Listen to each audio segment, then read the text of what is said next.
Welcome to my সাবেকি রান্নাঘর। আজ আমি আপনাদের ডিলিশিয়াস পাস্তা করে দেখাবো, যেটা করতে খুবই কম সময় লাগে এবং ভীষণ টেস্টি হয়। তাহলে দেখা যাক এটার জন্য আমাদের কি কি লাগে। ডিলিশিয়াস পাস্তা করতে আমার যা যা লাগবে সেটা হচ্ছে পাস্তা। এটা আমি সেদ্ধ করে নিয়েছি একটা মাত্র কুকারে সিটি দিয়ে। এছাড়াও লাগছে বেবি কর্ন, লাল ক্যাপসিকাম, গ্রিন ক্যাপসিকাম, চিকেন সেদ্ধ, মাশরুম সেদ্ধ, রসুন কুচি, লাগবে পার্সলে, অরিগ্যানো, গোলমরিচ গুঁড়ো, আর এটা হলো ম্যাগি স্যুপ কিউব। এটা আমি ব্যবহার করব নুনের বদলে। তাতে কি হয়, এই পাস্তার ফ্লেভারটা অনেক বেশি সুন্দর আসে। কারুর কাছে যদি এই ম্যাগি স্যুপ কিউব না থাকে, তারা নর্মাল সল্টও ব্যবহার করতে পারেন। এছাড়া যেটা লাগবে সেটা হচ্ছে টমেটো কেচাপ, অলিভ অয়েল, এটার জায়গায় সাদা তেলও ব্যবহার করা যায়, আর লাগবে হাংকার্ড। তাহলে এবার রান্নাটা শুরু করা যাক। রান্নাটি আমি শুরু করছি। আমি কড়াইতে 3 থেকে 4 চামচ মতন অলিভ অয়েল দিলাম। এটা একটু গরম হলেই আমি এর মধ্যে দেব ছোট ছোট করে কাটা রসুন।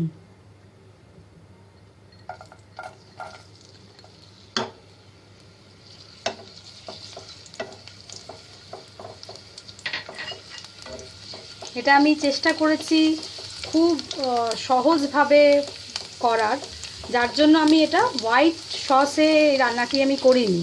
আমি একেবারে শেষকালে এটাতে একটুখানি ঘরে পাতা টক দই, একেবারে জল ঝরানো, যেটাকে আমি হাংকার্ড বললাম, সেটা আমি দিয়ে সার্ভটা করব। তো আশা করি এটা সকলেরই ভালো লাগবে এবং বাচ্চাদের তো ভীষণই প্রিয় এই পাস্তা রেসিপি। আচ্ছা, এরপর রসুনটা একটু ভাজা ভাজা হয়ে গেছে, আমি এর মধ্যে দিচ্ছি বেবি কর্ন,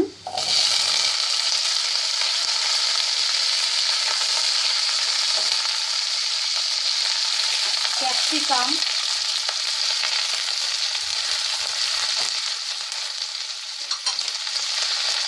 গ্রিন ক্যাপসিকাম দিলাম, এরপর দিচ্ছি রেড ক্যাপসিকাম,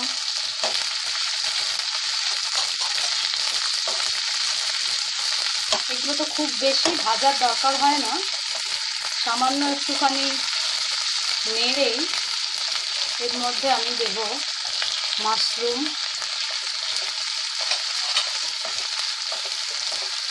চিকেন সেদ্ধ,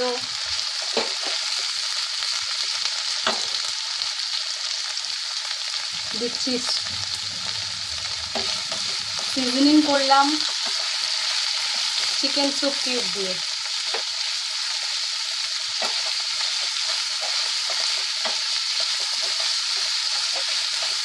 অরিগ্যানো,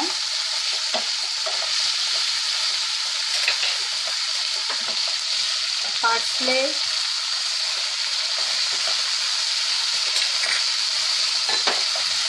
গোলমরিচ গুঁড়ো। এর সাথে কিন্তু কেউ চাইলে, যারা ঝাল পছন্দ করেন, তারা কাঁচা লঙ্কা কুচিও দিতে পারেন। এরপর আমি এর মধ্যে দেব পাস্তা।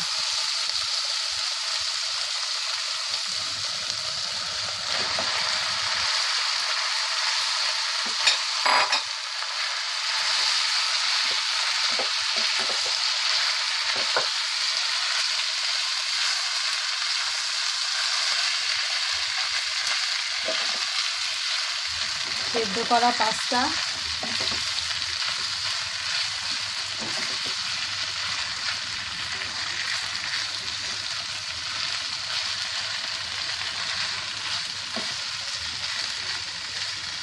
দেব টমেটো সস,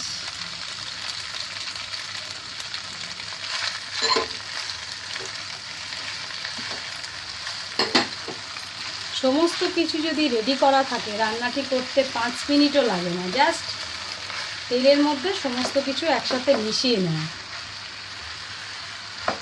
খুব কম সময়ের মধ্যে একটা টেস্টি রান্না তৈরি হয়ে যায়। বাচ্চাদের তো খুবই ভালো লাগে, বড়রাও খুব পছন্দ করেন এটি খেতে।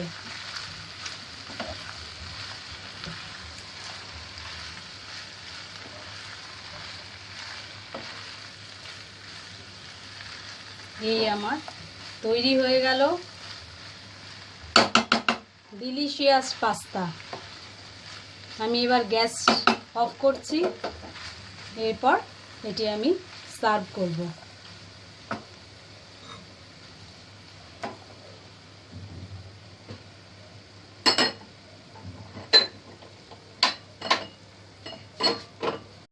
এই আমি পাস্তা প্লেটিং করে ফেলেছি, দেখুন কি সুন্দর কালারফুল লাগছে দেখতে, খেতেও কিন্তু ততটাই টেস্টি।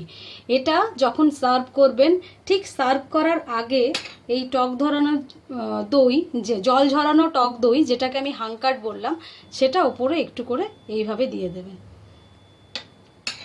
এটা খুব হেলদি একটা ডিশ, যেটা যে কোনো সময়ে খাওয়া যায়। আর কেউ চাইলে এই দইয়ের বদলে তারা মেয়োনিজও দিতে পারেন। তাহলে এই রেসিপিটি যদি কারুর ভালো লেগে থাকে তাহলে অবশ্যই শেয়ার করুন, কমেন্ট করুন আর আমার চ্যানেল সাবস্ক্রাইব করুন। Thank you.